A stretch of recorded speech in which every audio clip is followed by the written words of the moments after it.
qədər mənə ailəli adamlar gəlir. O qədər ailəli adamlar məndən münasibət istəyir. Hətta deyir, övlad da gətir dünyaya. Deyirəm, yox, mənə lazım deyil. Mən Allahdan həmişə istəmişəm ki, Allah Taala mənə öz qismətimi yetirsin. Ailəm olsun, ailəmdən də gözəl övladlarım olsun. Mən o insanla ki, rahat əl-ələ gəzə bilmədim, otura bilmədim, qohum, tanış, qardaş, onunla, bununla tanış edə bilmədim. Nə edirəm mən onu? Mən niyə öz şəxsi həyatımı güdüm? Mən sabah ailə quracağam. Düzdür, indi media zaten yazar ki, Ülker xanım, Yaşar Nurgül ailə, o başqa bir şeydir. Amma mən bütün gün durum şəxsi həyatımı ki, ərimə pirajki bişirdim.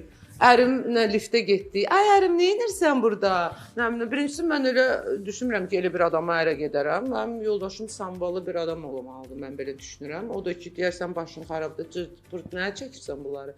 Yəni şəxsi həyat mənim şəxsimdir, onun heç bir dəxlisi yoxdur. Şəxsi həyatı da efirdə müzakirə edən adamlara pis baxıram, bir-birinin dalınca danışan, dost olub sonra ayrılıb danışan, bir-birinin sirrini də üzə çıxardıb biabır eləyən adamlara da pis baxıram, olmaz.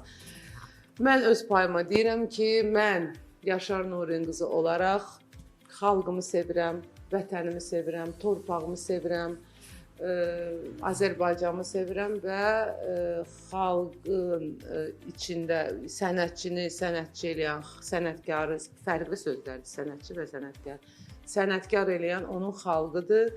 Ona görə mən sizi çox sevirəm, nə yaxşı ki varsınız. Amma söz verirəm də, yəni şəxsi həyatımda dəyişiklik olanda, yoldaşımı göstərməsəm də xəbər eləyəcəm hamınıza inşallah.